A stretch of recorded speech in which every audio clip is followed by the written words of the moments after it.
इसके पहले हम लोग वह देश कौन सा है ये कविता जो है पढ़ चुके हैं। आज हम लोग इसी के प्रश्नों को यहाँ पे करने वाले हैं। इस पाठ का पहला प्रश्न है, इस कविता के कवि कौन है? उत्तर होगा, इस कविता के कवि पंडित राम नरेश त्रिपाठी हैं। अगला प्रश्न, कविता में किस देश का उल्लेख है? कविता में भारत देश का उल्लेख किया गया है। इस कविता में भारत की किन विशेषताओं का उल्लेख किया गया है? इस कविता में भारत देश की प्राकृतिक विशेषताओं का उल्लेख किया गया है। भारत के चरण को कौन धोता है? इसका मुकुट किसे बताया गया है? भारत के चरणों को सागर धोता है। इसका मुकुट हिमालय पर्वत है या हिमालय पर्वत को बताया गया है। भारत के सेवक सपूतों की संख्या कितनी है? भारत में सपूतों या सेवक सपूतों की संख्या करोड़ों है। अगला प्रश्न, भारत एक आनंदमय देश है, किस प्रकार? उत्तर, भारत एक आनंदमय देश है। इनमें कई खूबियां हैं, जैसे यहाँ की नदियां जो अमृत के समान है। यहाँ के जल बहुत ही लाभदायक है और इस जल से पूरे भारत की भूमि को सींचते हैं। इस तरह से अनेक उपजाऊ वस्तुएं भी होती हैं यहाँ पे। यहाँ का जो फसल है वो बहुत जो है उन्नत मान की होती है और यहाँ की धरती बहुत उपजाऊ है। भारत देश में तरह तरह के फूल सदा खिले रहते हैं। यहाँ के पर्वत, मैदान, हरियाली भारत को बहुत आनंदमयी बना देते हैं। अगला प्रश्न, नदियां सुधा की धारा बहा रही है, आशय को स्पष्ट करो। मतलब इसके अर्थ को बताना है। नदियां सुधा की धारा बहा रही है, इसका आशय यह है कि नदियों में जो जल बह रहा है वह साफ है। उस जल का प्रयोग करने से हरियाली ही आएगी। इसके साथ इस जल के प्रयोग से अन्य प्रकार के अनाज उत्पन्न होंगे। इस जल का लाभ प्रत्येक जीव को मिलेगा, जैसा वह अपने उपयोग में लाएंगे। इसके बाद का प्रश्न है, भारत की धरती में कौन से अनंत धन गड़े हैं? भारत की धरती में अनेक प्रकार के धन गड़े हैं, जैसे लोहा, कोयला, मैंगनीज, तांबा, सोना। इन वस्तुओं के कारण भारत की धरती बहुत ही मूल्यवान बनी हुई है या बनती है। भारत के प्राकृतिक सौंदर्य के बारे में क्या कहा गया है? ये इसका प्रश्न है। भारत के प्राकृतिक सौंदर्य देखते ही बनता है। यहाँ एक तरफ उत्तर की दिशा में हिमालय पर्वत है, वहीं दक्षिण में हिंद महासागर है। चारों तरफ हरियाली ही हरियाली है, चाहे वो ऊंचे ऊंचे पर्वत हो, बाग बगीचे आदि। इन सब कारणों से भारत को प्राकृतिक सौंदर्य से परिपूर्ण कहा जाता है। अगला प्रश्न, भारत ने पृथ्वी के निवासियों को किस प्रकार जगाया? भारत ने विश्व के हर कोने में शिक्षा का ज्ञान दीपक जलाया।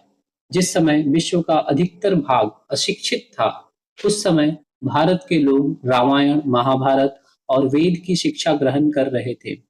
यहाँ के लोगों ने इसी शिक्षा को हर तरफ फैलाया। इस प्रकार भारत के लोगों ने पृथ्वी के लोगों को जगाया। इस कविता का सार अपने शब्दों में लिखो। तो ये इस प्रश्न का उत्तर हम अपनी भाषा में लिख सकते हैं या इस प्रकार से भी लिख सकते हैं, प्रस्तुत कविता वह देश कौन सा है?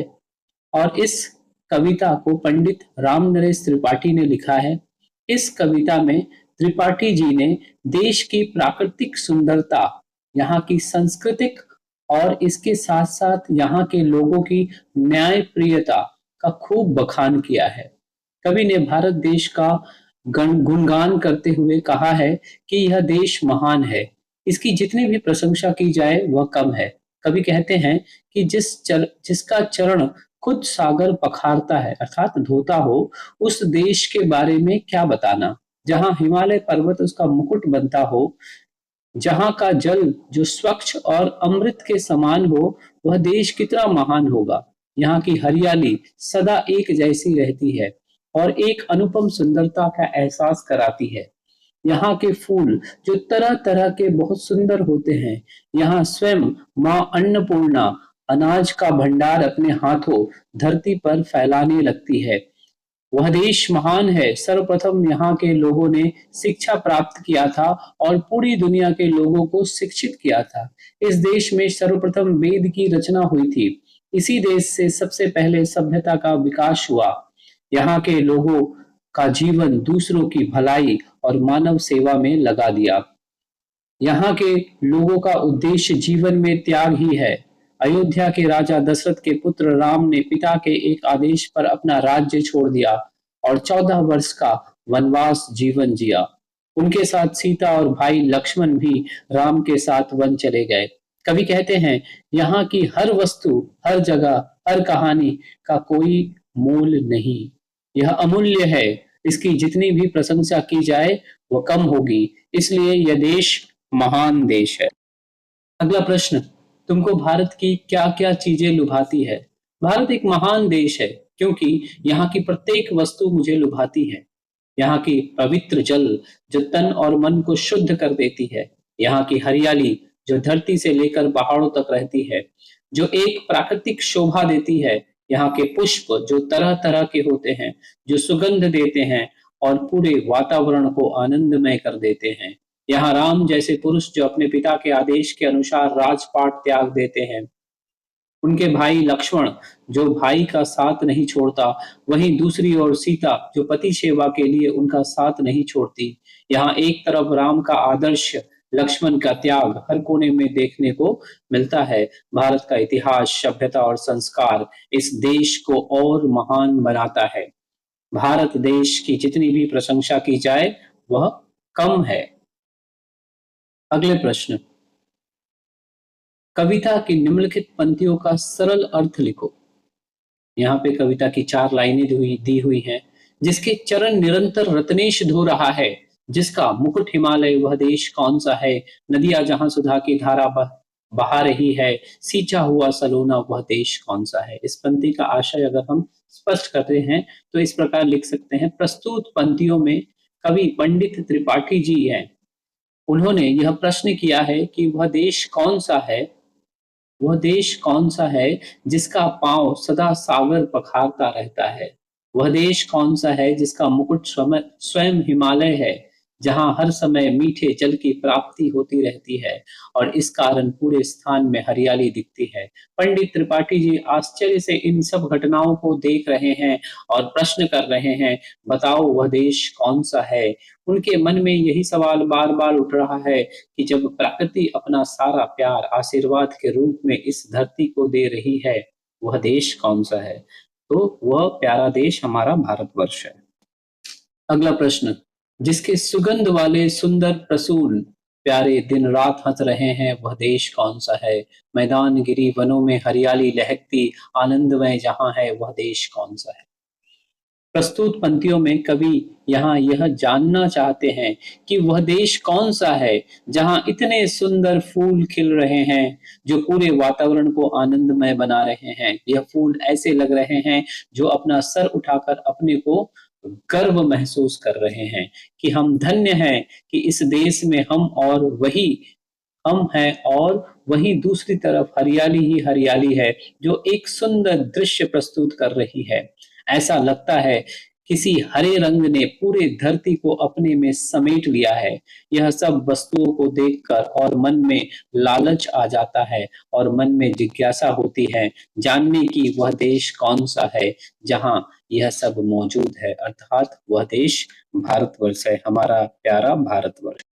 अगला प्रश्न, पृथ्वी निवासियों को जिसने प्रथम जगाया, शिक्षित किया, सुधारा, वह देश कौन सा है। छोड़ा स्वराज तृणवत आदेश से पिता के, वह राम था जहां पर, वह देश कौन सा है। पृथ्वी के निवासियों को किसने और किस प्रकार जगाया। पृथ्वी के निवासियों को सबसे पहले भारत के लोगों ने अपने ज्ञान और सभ्यता का दान देकर जगाया। शिक्षित किया, सुधारा, इस पंक्ति का आशय क्या है। यह आशय है, बताना है यहाँ पे आशय क्या है। शिक्षित किया, सुधारा का मतलब है कि जब भारत के लोग शिक्षा में बहुत आगे बढ़ गए थे, लेकिन एक तरफ की पूरी दुनिया पशु की तरह रहते थे, उसी समय भारत के लोगों ने अपने धर्म और संस्कृति ज्ञान देकर उस अज्ञानता को दूर किया, जिस कारण उनको भी ज्ञान की प्राप्ति हुई या ज्ञान प्राप्त हुआ। किसके आदेश से और किसने स्वराज छोड़ा? राम ने अपने पिता दशरथ के आदेश से अपना राज्य छोड़ दिया था। वाक्य में क्रिया के नीचे रेखा खींचो और पास में लिखो। तो यहाँ पे हमने वाक्य के नीचे रेखा खींच दी है। आप देख कर इसे बगल में या पास में लिख सकते हैं। क्रिया किसे कहते हैं? जिससे किसी कार्य के होने का पता चले, उसे क्रिया कहते हैं। जिसके चरण निरंतर रत्नेश धो रहा है, तो यहाँ पे धो रहा है, ये क्रिया है। नदियां जहां सुधा की धारा बहा रही है क्रिया है। दिन रात हंस रहे हैं, वह देश कौन सा है? रहे हैं। मैदान गिरी वनों में हरियालियां लहकती, लहकती यहाँ पे क्रिया है। शिक्षित किया सुधारा वह देश कौन सा है? सा है, यहाँ पे क्रिया है। बिखरे वर्णों को सजाकर शब्द बनाओ। पहला चरण, उसके बाद मुकुट, फिर शिरोमणि, स्वराज, सेवक, मैदान। फिर आते हैं कविता में आए वर्ण छ युक्त शब्दों को खोज कर लिखो। तो बहुत सारे शब्द आए हैं। शिक्षित, लक्ष्मण, निष्पक्ष, अशिक्षित, क्षमा करें, साक्षी इत्यादि। दिए गए शब्दों का पर्यायवाची शब्द लिखना है। यहाँ पे प्रश्न, इसे फूल या पुष्प भी कहते हैं, सुमन भी कहा जाता है। पर्वत, पहाड़, गिरी लिख सकते हैं हम लोग पर्यायवाची शब्द में। तो धरती, इसे धरा या भू भी कह सकते हैं। सूर्य, रवि, दिनकर, ये सूर्य के पर्यायवाची शब्द हैं। दिए गए शब्दों का वाक्य में प्रयोग कीजिए। सलोना, मेरा देश सलूना है। आनंदमय, हमारा जीवन बहुत आनंदमय है। शिक्षित, भारत देश में बहुत लोग शिक्षित हैं। स्वराज, स्वराज हमारा हक है। निष्पक्ष, हमें हमेशा निष्पक्ष बनना चाहिए।